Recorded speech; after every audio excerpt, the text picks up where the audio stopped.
സംസ്ഥാന സർക്കാരിന്റെ ചലച്ചിത്ര നയരൂപീകരണത്തിന്റെ ഭാഗമായി സംഘടിപ്പിക്കുന്ന കേരള ഫിലിം പോളിസി കോൺക്ലേവിന് ഇന്ന് തിരുവനന്തപുരത്ത് തുടക്കമാകും. ഇന്നും നാളെയുമായി കേരള നിയമസഭാ സമുച്ചയത്തിലെ ആർ ശങ്കരനാരായണൻ തമ്പി മെമ്പേഴ്സ് ലോഞ്ചിൽ വെച്ച് നടത്തുന്ന കോൺക്ലേവ് മുഖ്യമന്ത്രി പിണറായി വിജയൻ ഉദ്ഘാടനം ചെയ്യും. സാംസ്കാരിക മന്ത്രി സജി ചെറിയാൻ അധ്യക്ഷനാകും. ഉദ്ഘാടന സമ്മേളനത്തിൽ അതിഥികളായി മോഹൻലാലും സുഹാസിനി മണിരത്നവും എത്തും. രാവിലെ 10 മണിക്ക് നടക്കുന്ന ഉദ്ഘാടന സമ്മേളനത്തിൽ കേന്ദ്രമന്ത്രി സുരേഷ് ഗോപി പങ്കെടുക്കും. മലയാള സിനിമയിൽ ലിംഗനീതിയും ഉൾക്കൊള്ളലും, തൊഴിൽ കരാർ, പണിയിടം, നിയമപരമായ ചട്ടക്കൂടുകളും സന്തുലിതമായ പരാതി പരിഹാര സംവിധാനവും ചർച്ചയ്ക്ക് വരും. വിവരങ്ങളുമായി ടിൻഡു ദാസ് ഒപ്പം ചേരുന്നു. ടിൻഡു, ഏറ്റവും പ്രധാനം പരാതികൾ പരിഹരിക്കാൻ ഒരിടം, അതാണല്ലോ. അങ്ങനെ സിനിമാ മേഖലയ്ക്ക് എത്ര കണ്ട് നിർണായകമാണ് ഈ കോൺക്ലേവ്? തീർച്ചയായിട്ടും കൃഷ്ണരാജ് സൂചിപ്പിച്ചതുപോലെ തന്നെ സിനിമാ മേഖലയ്ക്ക് ഏറ്റവും നിർണായകമായ കാര്യമായിരിക്കും ഒരുപക്ഷെ ഈ കോൺക്ലേവ് എന്ന് പറയുന്നത്. കഴിഞ്ഞ നവംബറിൽ കോൺക്ലേവ് നടത്തുമെന്നായിരുന്നു മന്ത്രിയുടെ പ്രഖ്യാപനം. ഹേമ കമ്മിറ്റി റിപ്പോർട്ടിലെ നിർദ്ദേശങ്ങൾ പ്രധാനപ്പെട്ടതായിരുന്നു. ഈ നിർദ്ദേശങ്ങൾ മുന്നിൽ വെച്ചുകൊണ്ടാണ് സിനിമാ കോൺക്ലേവ് സംഘടിപ്പിക്കുന്നത്. ഈ സിനിമാ കോൺക്ലേവ് സംഘടിപ്പിക്കുന്നു എന്ന ആശയത്തിന് പിന്നാലെ ഷാജി എൻ കരുണിനെ അധ്യക്ഷനാക്കിക്കൊണ്ട് ഒരു നയരൂപീകരണ കമ്മിറ്റി നിർമ്മിച്ചിരുന്നു. ആ കമ്മിറ്റിയിൽ പ്രകാരം ഒരു റിപ്പോർട്ട് തയ്യാറാക്കി. ഷാജി എൻ കരുണിന്റെ മരണത്തിനു ശേഷം ഈ റിപ്പോർട്ടിനെ അടിസ്ഥാനമാക്കിപ്പെടുത്തിക്കൊണ്ടാണ് ഇന്ന് തിരുവനന്തപുരത്ത് നിയമസഭയിലെ ശങ്കരനാരായണൻ തമ്പി ഹാളിൽ സിനിമാ കോൺക്ലേവ് സംഘടിപ്പിക്കുന്നത്. പ്രധാനമായും മുഖ്യമന്ത്രി ഔദ്യോഗികമായി ഉദ്ഘാടനം ചെയ്യുന്ന പരിപാടിയിൽ സാംസ്കാരിക വകുപ്പ് മന്ത്രി സജി ചെറിയാൻ, മോഹൻലാൽ, കേന്ദ്രമന്ത്രി സുരേഷ് ഗോപി, സംവിധായകനായ വെട്രിമാരൻ, അതോടൊപ്പം തന്നെ മണിരത്നം, നായിക സിനിമാ മേഖലയിൽ നിന്നുള്ള പത്മപ്രിയ, വിമലാരാമൻ തുടങ്ങിയ ആളുകൾ ഈ സിനിമാ കോൺക്ലേവിൽ പങ്കെടുക്കും. നമുക്കറിയാം, ഹേമ കമ്മിറ്റി റിപ്പോർട്ട് അത് കേരളത്തിൽ വലിയ രീതിയിൽ ചർച്ച ചെയ്യപ്പെട്ടതാണ്.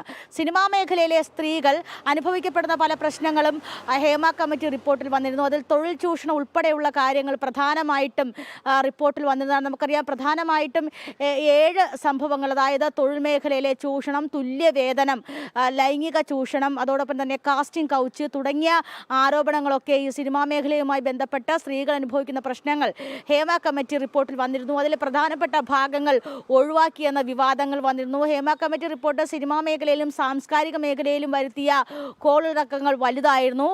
ഇത് മുന്നിൽ നിർത്തിയാണ് ഇത്തരത്തിൽ മേഖലയിലെ പ്രശ്നങ്ങൾ പരിഹരിക്കാനായിട്ട് ഒരു കോൺക്ലേവ് സംഘടിപ്പിക്കുന്നത്. ആദ്യഘട്ടത്തിൽ തന്നെ കോൺക്ലേവിനെതിരെ നായികമാർ വന്നിട്ടുണ്ടായിരുന്നു. WCC ഉൾപ്പെടെയുള്ള സംഘടനകൾ കോൺക്ലേവിനെതിരെ ഉണ്ടായിരുന്നു. കാരണം ഇരയാക്കപ്പെട്ടവരും ചൂഷണം ചെയ്തവരും തമ്മിൽ എങ്ങനെയാണ് ഒരു വേദിയിലിരുന്ന് തൊഴിൽ മേഖലയിലെ പ്രശ്നങ്ങൾ പരിഹരിക്കപ്പെടുക എന്നത് വലിയ രീതിയിലുള്ള ആശങ്കയായിരുന്നു.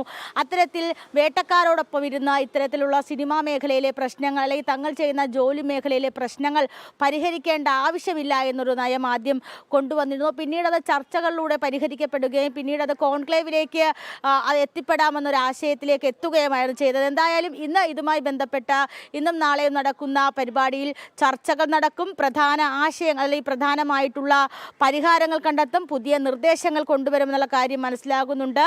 സിനിമാ മേഖലയിലെ പ്രധാന പ്രശ്നങ്ങൾ, സിനിമാ മേഖലയിലെ പ്രശ്നങ്ങൾ നേരിടാനുള്ള പരിഹാരങ്ങൾ, ഇതൊക്കെ സംവിധായകരും, അതായത് ടെക്നിക്കൽ മേഖലകൾ ജോലി ചെയ്യുന്നവരും, അതോടൊപ്പം തന്നെ അഭിനയ മേഖലയിൽ, അതോടൊപ്പം തന്നെ സംവിധാനം, അങ്ങനെ വിവിധ മേഖലയിലെ പ്രശ്നങ്ങൾ ഇന്ന് ചേരുന്ന സിനിമാ കോൺക്ലേവിൽ ചർച്ചയായി ഉയരുമെന്ന് നമുക്ക് പ്രതീക്ഷിക്കാൻ സാധിക്കുന്നുണ്ട്. സർക്കാർ ഒരുപക്ഷെ സിനിമാ മേഖലയിലെ പ്രശ്നങ്ങൾ പരിഹരിക്കാനായി നിയോഗിച്ച കമ്മിറ്റി, ഹേമ കമ്മിറ്റിയിൽ സർക്കാർ എടുത്ത നിലപാട്, സർക്കാർ എടുത്ത അയഞ്ഞ നിലപാടൊക്കെ വലിയ രീതിയിലുള്ള വിമർശനങ്ങൾ ഉയർത്തിയിരുന്നു.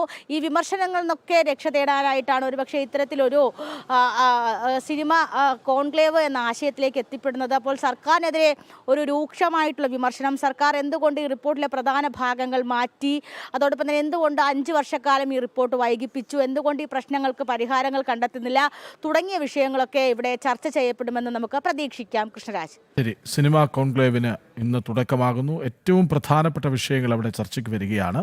വിവരങ്ങൾ നൽകുകയായിരുന്നു ടിൻഡു ദാസ്.